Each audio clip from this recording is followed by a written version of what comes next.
நீங்க மட்டும் இல்லேனா எங்கோ நான் சென்றிருப்பேன், எப்படியோ வாழ்ந்திருப்பேன், மண்ணுக்குள்ள போயிருப்பேன், மறந்தும் போயிருப்பார், மறந்தே போயிருப்பார்.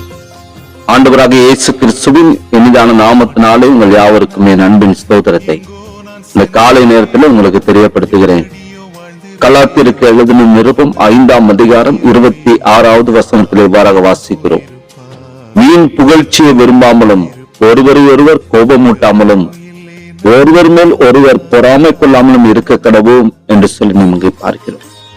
கிறிஸ்துவுக்குள் அன்பான தேவனுடைய பிள்ளைகளை, வீண் புகழ்ச்சியை விரும்பாதீர்கள் என்று பரிசுத்த வேதாகமும் நம்மை எச்சரிக்கிறது. இன்னைக்கு நாம் தேவனால் வருகிறதான மகிமையை காட்டிலும் மனிதனால் வருகிறதான அந்த மகிமையை அதிகமாக அநேகர் வாஞ்சிக்கிறார்கள், விரும்புகிறார்கள். இது மிகவும் கொடியது, வேதனை நிறைந்ததாய் காணப்படுகிறது. இந்த நவீன காலத்தில் ஊழியக்காரனும் சரி, தேவனை மகிமைப்படுத்துவதை நாட்களை குறைத்து கொண்டு மக்களை மகிழ்ச்சிப்படுத்துகிற காரியங்களை செய்து கொண்டிருக்கிறார்கள். நிறைய ஜனங்களுடைய மத்தியிலே நின்று பேசுவதை அநேகர் விரும்புகிறவர்களாய் காணப்படுகிறார். இப்படிப்பட்ட இடங்களில் தேவனுடைய பிரசனம் இல்லாததை குறித்து அப்படிப்பட்டவர்கள் ஒரு நாளும் கவலைப்படுவதே கிடையாது. ஒரு ஆவிக்குரிய சபை என்றால் அந்நிய பாசை பேசுவதை வைத்து கணிக்காமல் விசுவாசிகளிடம் காணப்படுகிறதான அந்த ஒருமனமும் அவர்களிடத்திலிருந்து வெளிப்படுகிறதான நற்கிரிகை என்கிறதான அந்த ஆவிக்குரிய கனியை நாம் முக்கியப்படுத்த வேண்டும் என்று சொல்லி பரிசுத்த ஆவியானவர் விரும்புகிறார். திரளான ஆத்துமாக்கள் சபைக்கு வருவதை குறித்து பெருமைப்பட வேண்டாம். ஏனென்றால் அவ்வளவு ஆத்துமாக்களை குறித்து நாளைக்கு தேவனுக்கு கணக்கு கொடுக்க வேண்டும் என்பதை அறிந்து கொள்ள வேண்டும். இவ்வளவு ஆடுகளையும் ஒரு மேய்ப்பனால் நடத்த முடியாது என்பதையும் நன்றாக அறிந்து கொள்ள வேண்டும். கண்பான தேவனுடைய பிள்ளைகளை, ஒரு மனிதனுடைய வாழ்க்கையில புகழ்ச்சி உண்டாகும் போது அவன் வெளிக்காட்டும் கிரியையால் அவன் தான் யார் என்று சொல்லி அவன் அறிந்து கொள்ளுவான். தேவன் நமக்கு கொடுக்கிற உயர்வுகளினால் நாம் ஒரு நாளும் பெருமை அடைந்து விடக்கூடாது.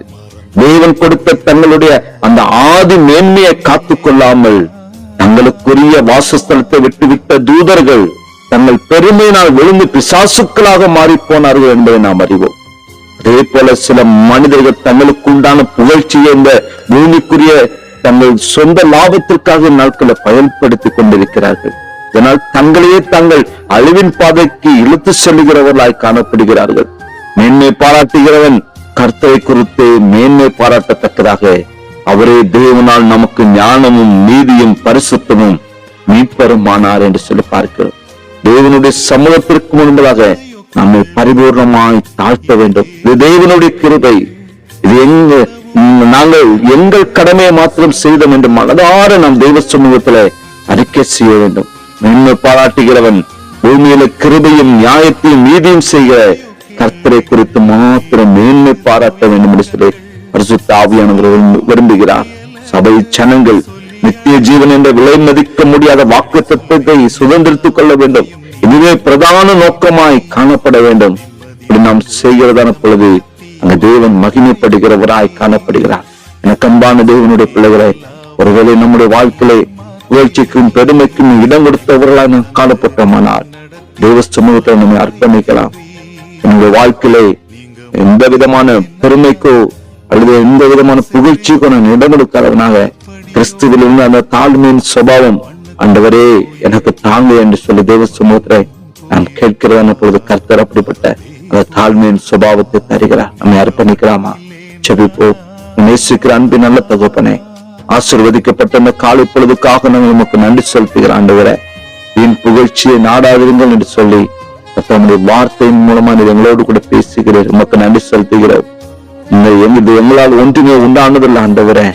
எங்களை ஆசீர்வதித்திருப்பதும் நீர்களுக்கு தந்திருப்பதும் சகலமும் ஆண்டவரே, நீர் தந்தது நீர்களுக்கு தந்திருக்கிற ஞானமும் ஆண்டவரே, பலமும் சகலமும் நீர் தந்தது என்பதை உணர்ந்தவர்களாக அறிந்தவர்களாக இந்த பூமிக்குரிய வாழ்க்கையில் ஜீவனம் செய்வதற்கு தகப்பன ஒவ்வொருவருக்கு அப்படிப்பட்ட கிருபைகளை தேவன் கொடுப்பீராக.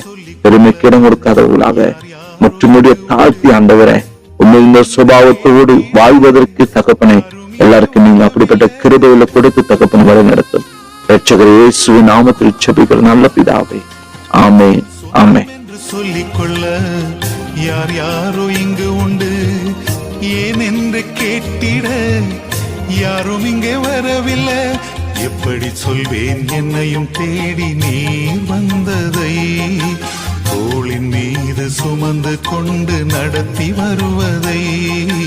எப்படி சொல்வேன் என்னையும் தேடி நீர் வந்ததை, தோளின் மீது சுமந்து கொண்டு நடத்தி வருவதை. நீங்க மட்டும் இல்லைனா எங்கோ நான் சென்றிருப்பேன், எப்படியோ வாழ்ந்திருப்பேன், மண்ணுக்குள்ள போயிருப்பேன், மறந்தும் போயிருப்பார்